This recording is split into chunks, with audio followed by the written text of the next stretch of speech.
Fala pessoal, sejam bem-vindos ao canal Zilli Market. Se você ainda não é inscrito, não perde tempo, já deixa seu like, inscreve no canal. Hoje eu vou falar com vocês, vou fazer um vídeo aqui sobre o dia depois do dividendo. Eu vou pegar 4 fundos aqui que eu gosto de acompanhar, que eu sempre acompanho com vocês aqui no canal, para a gente falar como que o mercado reagiu, né, após a publicação dos dividendos que foram anunciados na última sexta-feira, no quinto dia útil, né, de abril. Então vamos lá.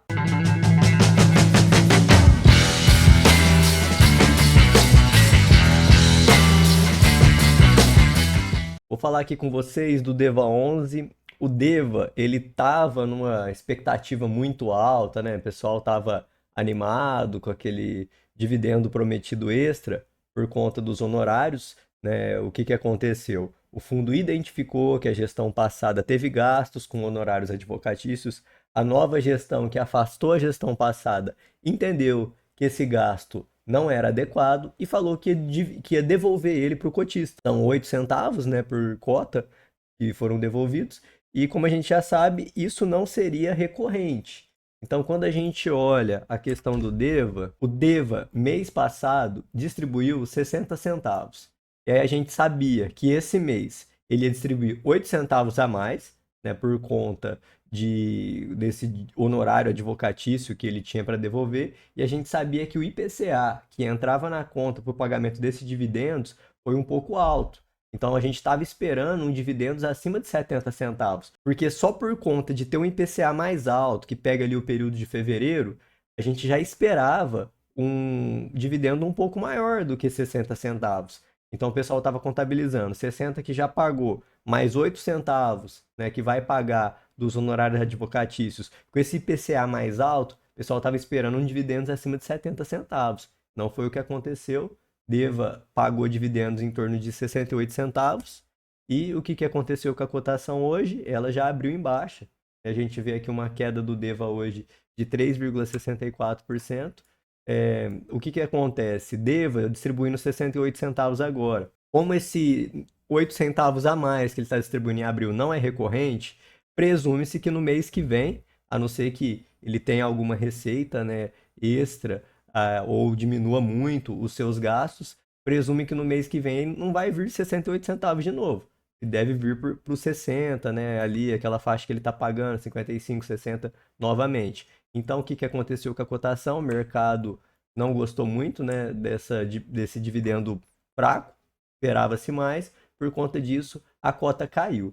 Considerando que está a 44 centavos, eu acho que o Deva ele está bem mais mal precificado pelo mercado do que o hectare, por exemplo.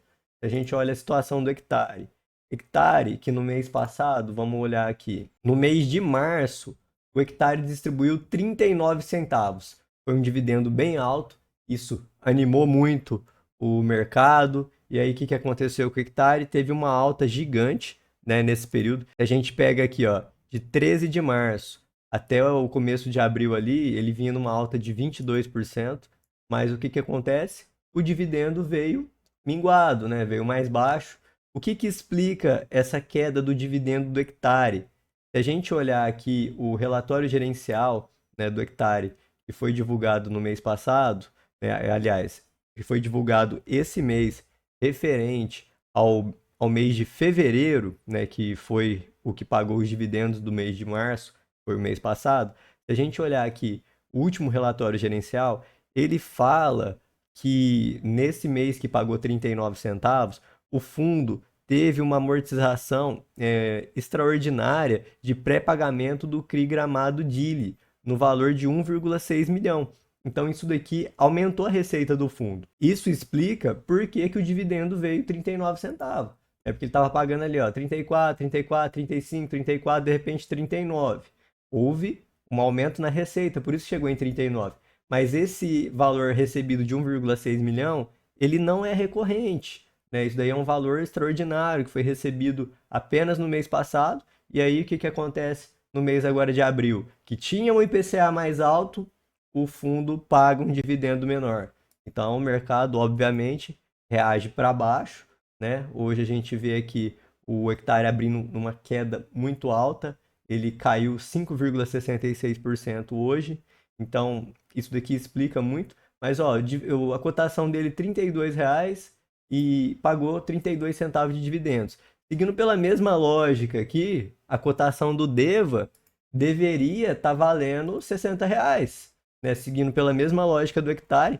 E o Deva, inclusive, ele, não estou falando que é um fundo melhor ou pior, mas o Deva, ele tem garantias melhores, né? Ele tem menos cotas subordinadas, mais cotas sêniores.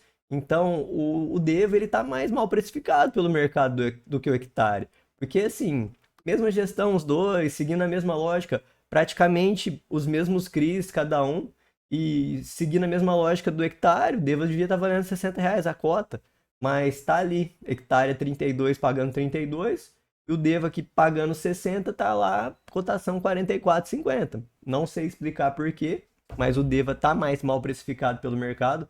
Talvez essa mudança de gestão, toda essa questão que envolveu o Deva recentemente, deixou o mercado mais desconfiado, né? Por isso que a cotação está bem mais baixa, mas eu ainda vejo o Deva mais mal precificado do que o hectare, porque assim, se o hectare vale 32, seguindo a mesma lógica, o Deva devia estar valendo 60, mas não é o que o mercado está pensando. Deva caiu hoje 44,50. Agora esquecendo um pouco esses fundos, né, ligado à gestão do hectare, à R Capital, vamos falar agora da REC Gestão, né, falar dos fundos da REC.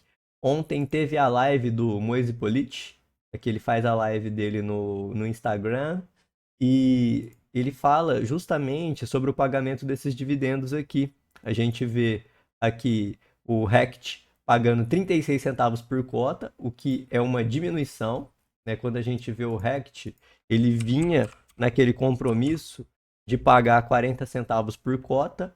O RECT, ele ainda está apenas honrando, né, o pagamento de juros. Ó, ele vinha pagando 40 há muito tempo. Se a gente olhar aqui, ó, desde o ano passado, junho, ele vinha distribuindo 40 centavos por cota e esse mês caiu para 36, mesmo tendo uma diminuição na vacância, o que poderia se esperar um aumento, né, no pagamento de dividendos por conta da diminuição da vacância, porque gera mais receita, mas teve uma diminuição. E o Moise, ele explica, né, na live dele que essa diminuição no pagamento de dividendos aconteceu porque o fundo decidiu por não distribuir 100%. Né? Ele vai fazer o pagamento dos juros, a dívida ainda é muito alta, né? Ainda tem aquela questão que precisa fazer venda de ativo. O ativo que tem mais condições de venda atualmente é esse daqui, ó, da cidade de Matarazzo. Então o fundo conta que no início de 2025 existe muita possibilidade de venda desse ativo Cidade de Matarazzo, que é o melhor ativo do fundo, né? Pode ver que ele é AAA, mas é o ativo que está com maior possibilidade de venda. Então, o que o fundo decidiu, segundo o Moise Politi na live? Ele falou que o fundo decidiu por não distribuir 100%, vai distribuir apenas 95%, porque pela legislação, a obrigação do fundo é distribuir no semestre 95% dos dividendos, e esses 5% que vão ficar retidos, o fundo vai utilizar ele ali, deixar ele em caixa, para fazer pagamento dos juros, para que ele consiga aguentar até março de 2025, né, sem precisar de fazer novas emissões para pagamento da dívida. Essa foi a explicação que o Moise deu. Por coincidência, março é mais ou menos o prazo ali que eles esperam vender esse imóvel da cidade de Matarazzo. Então o fundo ele está retendo, né, esse valor ali. Isso para mim é interessante porque não está tirando do cotista, fica no fundo esse valor que está sendo retido. Se pagar juros ia ter que pagar de qualquer jeito. A gente tem no caso é que paga, tem que amortizar essa dívida.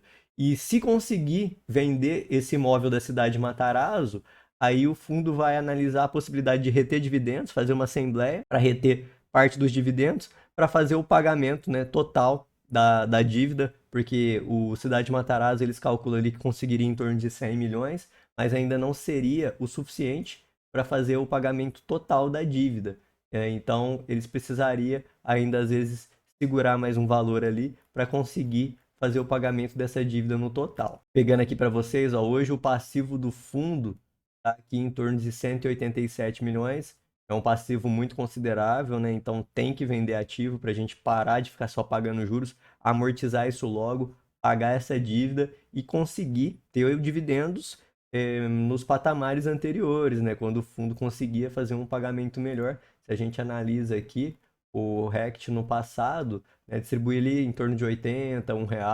Então, para voltar, né, a ter um dividendo melhor, ele vai precisar de vender ativo, né, pagar essa dívida logo e equilibrar, né, parar de ser esse fundo com esse passivo, parar de ser esse fundo alavancado que fica juros comendo o dividendo do cotista, nunca consegue pagar essa dívida. Então, também não consegue emitir, né, novas cotas, porque o fundo está sofrendo muito, porque ele está muito abaixo do valor patrimonial, né? Hoje está com um PVP de 0,46 e por conta disso não consegue fazer novas emissões, também não consegue pagar a dívida, então está nessa necessidade de vender ativo. Outro ativo que o Moise falou na live dele é com relação ao Helg 11.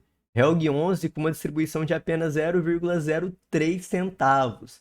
Só fazendo uma análise aqui, né, do RECT que eu esqueci de mostrar para vocês, a reação do mercado hoje com o RECT, ela começou muito mal, né? O RECT chegou a cair aqui em torno de R$ 39, né, 39,20 ali. Então, primeiramente, por conta desse dividendo ter abaixado, né, para 0,36, ele esboçou uma queda muito alta, né? Se a gente pegar aqui, ó, ele chegou a cair 6% em um determinado momento, mas ele terminou o dia caindo ali 2,95, quase 3, voltou para R$ 41.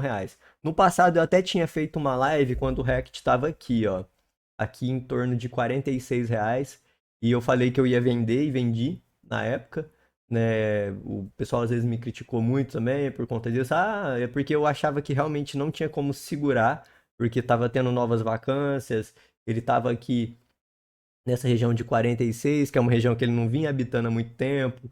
E aí, com relação a uma vacância ou outra que surgiu, eu falei, o mercado não vai reagir bem a isso, essa dívida não estava tendo solução ainda, então eu decidi vender, né? Até fiz uma live falando do porquê eu vendi Rect Helg, e realmente ele caiu bastante.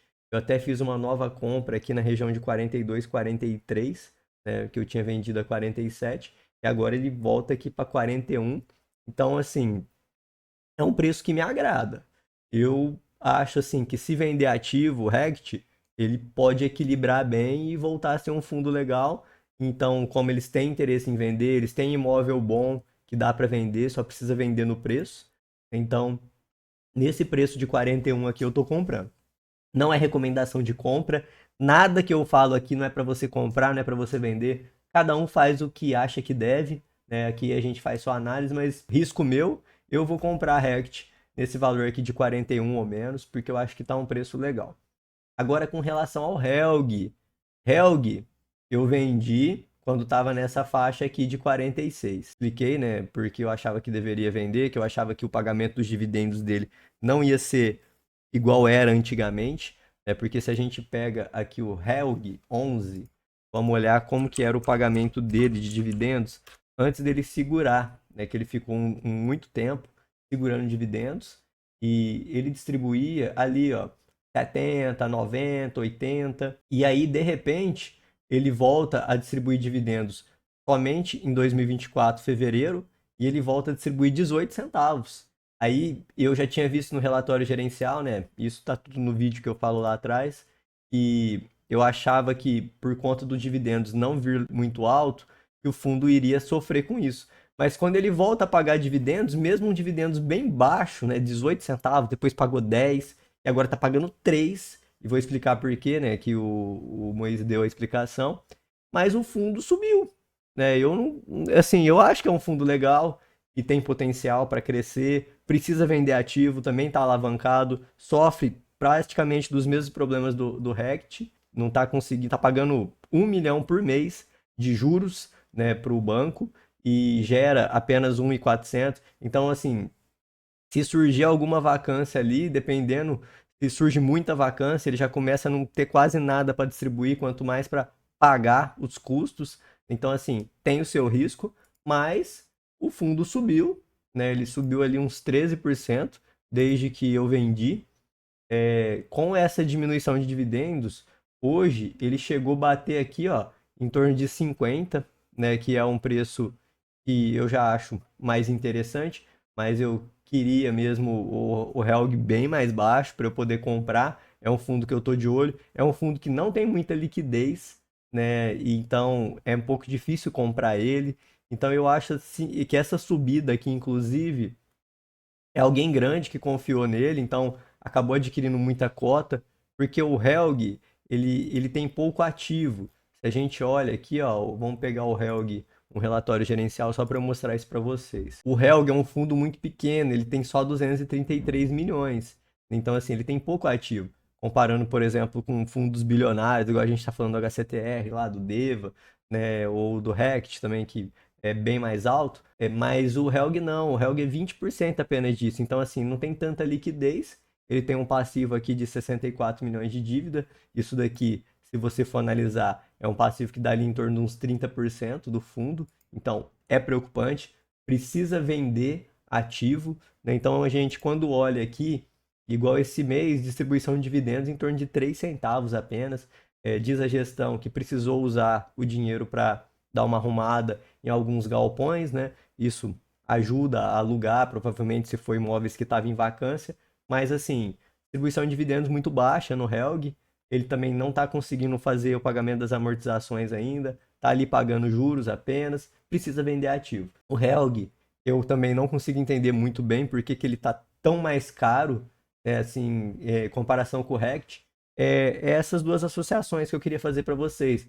Igual eu falei, o Deva e o Hectare, se a gente analisa, o Deva era para estar custando bem mais, né? Ou o Hectare custando bem menos, para seguir a mesma lógica. E aqui, quando a gente analisa Rect e Helg, o Helg era para estar custando bem menos, né? Ou o Rect custando bem mais. Porque, assim, são problemas muito próximos, situações muito parecidas, e a gente vê o mercado reagindo de uma forma totalmente diferente, com um ou com o outro. Então, não entendo muito bem por que que o Helg está tão caro. Gostaria de comprar ele ali em torno de 38, 40, né? Mas ele teve essa alta brusca aqui e tá ali defendendo essa região ali acima de R$ 50. Acho que é um fundo que para o futuro vai acabar se organizando, né? Principalmente quando vender um ativo, mas por enquanto está nessa situação aqui. Acho caro comprar Helg hoje. Eu não estou comprando nesse preço, a 53. Não é recomendação de compra, não é recomendação de venda, sempre falo para vocês. Mas eu acho caro nesse preço aqui. 50 eu ainda acho caro. Eu queria pagar menos de 40 no Helg. Então, é, acho caro ainda nesse preço aqui. Bom, pessoal, essa é a análise, né? O dia depois dos dividendos desses 4 fundos imobiliários.